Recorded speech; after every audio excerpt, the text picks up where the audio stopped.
چاہتا. اس نے اپنے دوپٹے کو جوتی سے باندھا, موزے کو اور کنویں میں لٹکایا, اس میں سے پانی نکالا اور اس کتے کے سامنے رکھ دیا. وہ کتا پانی پی کے دم ہلاتا وہ اٹھ کے چلا گیا. اللہ کو اپنی اس بندی پر اتنا پیار آیا, اس کی زندگی کے سارے گناہوں کو معاف کر کے جنت عطا فرما دی. صحیح بخاری میں رسول اللہ صلی اللہ علیہ وسلم کا فرمان سنیے, یہ روایت صحیح بخاری میں موجود ہے. عذبت امرأة فی ہرة ربطتها حتى ماتت.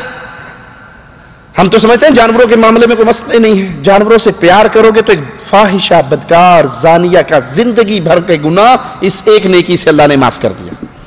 ہمارے ہاں جانوروں کو تکلیف دینا, مارنا, پیٹنا, بھوکے رکھنا عام کھیل تماشا ہے. اور یاد دیکھیے ایک بلی کی وجہ سے ایک عورت جہنم میں جا رہی ہے. اللہ کے نبی فرماتے ہیں ایک عورت کو بلی پر ظلم کرنے کی وجہ سے اللہ نے جہنم میں داخل کر دیا.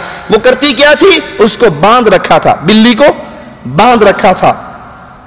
باندھنے کے بعد نہ تو خود کھانا کھلاتی تھی, نہ اس بلی کو آزاد کرتی تھی کہ باہر جا کر زمین پہ رزق تلاش کر کے اپنا پیٹ خود بھر لے. بھوکی باندھ دی, نہ کھانا کھلایا نہ چھوڑا. وہ بھوک سے تڑپتے تڑپتے مر گئی. اس ایک بلی کے مرنے کی وجہ سے اللہ نے اس عورت کو اٹھایا اور جہنم میں پھینک دیا. آج جانوروں پر کتنا ظلم ہوتا ہے. کبوتر باز کبوتر رکھتے ہیں تو بھوکے, تتر باز تتر رکھتے ہیں تو بھوکے, بٹیرے باز بٹیرے رکھتے ہیں تو بھوکے, ان کو لڑواتے ہیں. مرغے لڑواتے ہیں, بلیے کتے لڑواتے ہیں, ایک ریچھ پہ 4 کتے چھوڑے جاتے ہیں. یہ کیا ہے؟ یہ ظلم نہیں ہے؟ یہ جانوروں کے ساتھ ظلم نہیں ہے؟ اور ایک بلی پر ظلم کرنے کی وجہ سے اللہ نے ایک عورت کو جہنم میں ڈال دیا کہ اگر وہ اس کو خود نہیں کھلا سکتی تھی تو آزاد کر دے, وہ اپنا رزق خود تلاش کر لے, اس کا اللہ اس کا رازق ہے. بخاری و مسلم میں یہ روایت موجود ہے. پیارے حبیب علیہ الصلوۃ والسلام کا فرمان سنیے, ما من مسلم یغرس غرسا او یزرع زرعا فیأکل منه طیر او انسان او بہیمہ الا کان له به صدقہ. کوئی مسلمان کوئی کھیتی لگائے, کوئی کھیتی باڑی کرے, کوئی پودا اگائے, کوئی درخت لگائے, کوئی پھلدار چیز لگائے, اس فصل جو اس نے کاشت کی ہے, وہ درخت جو اس نے لگایا ہے, اس میں سے اگر کوئی انسان کھا لے, کوئی پرندہ کھا لے, کوئی چوپایا کھا لے. کھیت لگایا, باغ لگایا, پرندے آ کے چگ گئے, انسان آ کے کھا گئے, کسی اور جانور نے چوپائے نے کھا لیا, اس کے ہر دانے کی بنا پر یا اس کے اس کھانے کی بنا پر اللہ اس مسلمان کے کھاتے میں خیرات اور صدقے کا ثواب لکھ دیتا ہے. مجھے یاد ہے ایک دفعہ شیخ عبداللہ عبدالعزیز الراجی حافظہ اللہ, ان کے مزرعے میں مجھے جانے کا اتفاق ہوا درس دینے کے لیے. تو کھجور کے کئی خوشے ہوتے ہیں, ایک کھجور پر 6 خوشے لگتے ہیں, اور ایک خوشہ جو ہے وہ 7 8 10 کلو کا ہوتا ہے. تو جب وہ کھجور پکنے کا سیزن آیا تو ہر اس پر میں نے دیکھا پلاسٹک کی تھیلی چڑھی ہوئی, اور ہر کھجور پہ ایک خوشہ بالکل ننگا ہے, ہر کھجور پہ.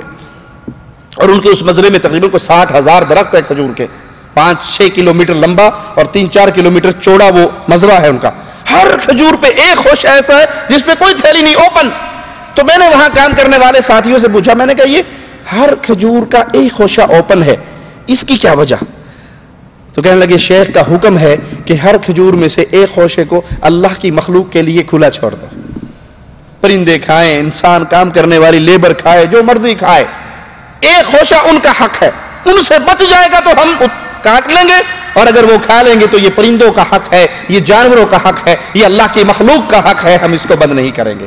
جب اس طرح انسان کرتا ہے تو پیارے نبی علیہ الصلوۃ والسلام فرماتے ہیں کہ جو کچھ اس میں سے کھایا جائے گا اس کھانے کے بدلے میں اللہ اس مسلمان کے اکاؤنٹ میں ثواب لکھ دے گا. عبداللہ ابن عباس سے روایت ہے کہ ایک آدمی بکری کو لٹا کر ذبح کرنے کے لیے بکری لٹا لی, پھر اس کے سامنے چھری تیز کرنے لگ گیا. بکری لٹا لی اور پھر اس کے سامنے چھری تیز کر رہا ہے. بکری دیکھ رہی ہے کہ چھری تیز ہو رہی ہے, تو پیارے نبی صلی اللہ علیہ وسلم نے فرمایا کیا تو اسے بار بار مارنا چاہتا ہے, تو نے اسے لٹانے سے پہلے چھری تیز کیوں نہیں کر لی؟ تو اس کو اس کی آنکھوں کے سامنے چھری تیز کر رہے ہیں کیوں؟ اس کو بار بار یہ تکلیف دینا چاہتا ہے. تو پہلے چھری کانٹا اپنے تیار کر لٹا اور اس کو آرام سے ذبح کر لے. اگر تو اس کی آنکھوں کے سامنے چھری کو تیز کرتا ہے, کیا تو اسے بار بار مارنا چاہتا ہے؟ صحیح مسلم میں یہ روایت ہے, پیارے حبیب علیہ الصلوۃ والسلام کا فرمان, ان اللہ کتب الاحسان علی کل شیء فاذا قتلتم فاحسنوا القتلہ. اللہ نے اے مسلمانوں ہر چیز پہ احسان کرنا لکھ دیا ہے. ہر چیز کے ساتھ اللہ تعالیٰ نے حسن سلوک کا حکم دیا ہے. جب تم کسی کو قتل کرو تو اچھی طرح قتل کرو, یعنی حد کے طور پہ جب کسی کو قتل کیا جائے یا میدان جہاد میں کسی کو قتل کیا جائے تو اسے اچھی طرح قتل کرو. وَإِذَا ذَبَحْتُمْ فَأَحْسِنُوا الذَّبْحَ. جب تم کسی چیز کو ذبح کرو تو اس کو اچھی طرح ذبح کرو, یعنی تیز چھری سے, کھنڈی چھری سے نہیں کہ آپ اس کو زور لگائی جا رہے ہیں اور بیچارے کی کھال نہیں کٹ رہی, آپ اس کو تکلیف دے رہے ہیں. یہ اچھا ذبح نہیں ہے. اللہ کے نبی نے فرمایا اللہ نے ہر چیز پہ احسان کرنا لکھا ہے. تو جانور کو ذبح کرنا اس کا احسان یہ ہے کہ اپنی چیزوں کو اچھی طرح پہلے تیار کر کے پھر اس کو ذبح کیا جائے. عبداللہ ابن عمر سے مرفوعاً روایت ہے, پیارے حبیب علیہ الصلوۃ والسلام کہ یہ صحابی بیان کرتے ہیں کہ جس شخص نے چڑیا یا اس سے کسی بڑے جانور کو ناجائز قتل کیا, یہ حدیث سنیے گا, ابن عمر رضی اللہ عنہما کی روایت سنیے گا, کسی شخص نے چڑیا یا اس سے بڑے جانور کو ناجائز قتل کیا تو اللہ تعالیٰ اس سے قیامت کے دن اس کے بارے میں ضرور پوچھے گا. کسی نے جانور میں سے چڑیا کو یا اس سے بڑے, پھر کتنا ہی بڑا کیوں نہ ہو, اس کو ناجائز مارا تو اللہ ضرور اس بندے سے اس مسئلے پہ سوال کرے گا کہ تو نے کیوں مارا.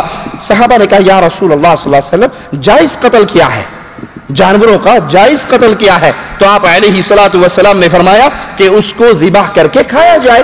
تم پرندہ مارو, شکار کرو, اس کا گوشت کھانے کے لیے تو جائز ہے. اور اگر تم نے شوقیہ مارا ہے کہ شکار کرنے جا رہے, راستے میں حرام جانور بیٹھے ہیں اور تم اس کو شوقیہ طور پہ مار رہے ہو, قتل کر رہے ہو, فضول کہ قتل کر کے پھینک دیا جائے, اور اگر تم اس کا سر کاٹ کر اسے ویسے ہی پھینک دو گے تو یہ ناجائز قتل ہے. اور اگر تم حلال پرندے کو شکار کر کے کھاتے ہو, گردن کاٹ کے پھینک نہیں دیتے, تو یہ ناجائز قتل ہے. بخاری و مسلم میں سیدنا عبداللہ ابن عمر سے روایت ہے, فرماتے ہیں کچھ نوجوانوں کے پاس سے گزر ہوا, انہوں نے کوئی پرندہ ایک باندھ رکھا اور اس پہ تیر اندازی نشانہ بازی کر رہے زندہ پرندے پر, اور پرندے کے مالک سے یہ طے کیا کہ جو تیر ہمارا خطا جائے گا وہ تیر تیرا ہوگا, وہ تیر تو لے لینا. اور اس کے اوپر وہ زندہ پرندے کے اوپر تیر اندازی کر رہے. ابن عمر رضی اللہ عنہما کو دیکھ کر وہ نوجوان بھاگ گئے. تو ابن عمر فرمانے لگے من فعل هذا لعن اللہ من فعل هذا. یہ کون ہے, یہ کس نے یہ کیا ہے, اللہ کی ان پہ لعنت ہو. ان رسول اللہ صلی اللہ علیہ وسلم لعن من اتخذ شيئا فيه الروح غرضا. یہ کام کس نے کیا ہے, اللہ کی اس پہ لعنت ہو. رسول اللہ صلی اللہ علیہ وسلم نے اس شخص پر لعنت فرمائی جو کسی ذی روح چیز کو نشانہ بناتا ہے. شغل میلے کے لیے زندہ جانور باندھ کے اب اس پہ اب نشانے بازی کر رہے ہیں, تو یہ عمل وہ ہے کہ ایسا عمل کرنے والے پر اللہ کے نبی کی لعنت ہے. ابو داؤد میں ابن مسعود رضی اللہ عنہ وارضاہ سے یہ روایت ہے کہ رسول اللہ صلی اللہ علیہ وسلم کے ساتھ ہم ایک سفر پہ تھے, آپ قضاء حاجت کے لیے گئے. ہم نے چڑیا کے مانند ایک سرخ پرندہ تھا, اس کے بچوں کو ہم نے, 2 بچے تھے وہ پکڑ لیے. چڑیا اس منظر کو دیکھ کے پھڑپھڑانے لگی. اتنی دیر میں نبی رحمت محمد کریم صلی اللہ علیہ وسلم بھی تشریف لے آئے. آپ کے سامنے چڑیا پھڑپھڑا رہی ہے, پر مار رہی ہے, رو رہی ہے. اللہ کے پیارے حبیب علیہ الصلوۃ والسلام جو رحمت للعالمین, جو جہانوں کے لیے رحمت, انسانوں کے لیے رحمت, تو پرندوں کے لیے بھی رحمت, وہ پیارے حبیب فوراً کہتے ہیں من فجع هذه بولدها ردوا ولدها الیها. یہ کون ہے جس نے اس چڑیا کو اس کے بچوں کے بارے میں پریشان کیا, اس چڑیا کے بچوں کو واپس اس کو لوٹا دو. اللہ کے نبی کی رحمت جانوروں کو بھی گھیرے ہوئے ہے. آج ظالم دنیا کے یہود و نصارہ, دشمن اسلام اور دشمن مصطفیٰ, ہمارے پیارے نبی صلی اللہ علیہ وسلم کے خاکے بنا کر ان کو دنیا کے سامنے نعوذ باللہ ثم نعوذ باللہ ایک دہشت گرد اور ایک ظالم نبی کے طور پہ پیش کرتے ہیں. ارے ظالموں, تم نے میرے حبیب کی سیرت کو تو پڑھا ہوتا. میرے پیارے نبی انسان تو انسان, پرندوں کے لیے رحمت بن کر آئے, چوپایوں کے لیے رحمت بن کر آئے. آج تم شور کرتے ہو حقوق نسواں کا اور حقوق انسانیت کا, تمہیں کیا پتا یہ حقوق تمہیں سکھائے تو محمد الرسول اللہ نے سکھائے صلی اللہ علیہ وسلم. پرندوں کی عزتوں کے حقوق، پرندوں پر رحمتوں والے ماجرے میرے پیارے نبی فرما رہے ہیں۔ ایک دفعہ پیارے نبی رحمت محمد کریم صلی اللہ علیہ وسلم نے چیونٹیوں کا ایک بل دیکھا، ایک گھر دیکھا جس کو آگ لگا دی، لوگوں نے اس کو جلا دیا۔ تو آپ نے پوچھا من حرق هذه، اسے کس نے آگ لگایا ہے؟ قلنا نحن، تو صحابہ نے کہا اللہ کے نبی ہم نے۔ قال انه لا ينبغي ان يعذب بالنار الا رب النار، کسی کو آگ کا عذاب دینا جائز نہیں ہے، آگ کے عذاب دینے کا حقدار صرف آگ کا رب ہے۔ اسی لیے سیدنا علی رضی اللہ عنہ نے جب عبداللہ ابن سبا یہودی کو اور اس کے ماننے والوں کو آگ میں جلایا، اور غالباً سیدنا علی کو اس روایت کا علم نہیں تھا، کیونکہ عبداللہ ابن عباس کا فرمان ہے اگر میں علی کے پاس ہوتا تو انہیں کبھی جلانے نہ دیتا، تو وہ ظالم، وہ مشرک، وہ کافر ابن سبا یہودی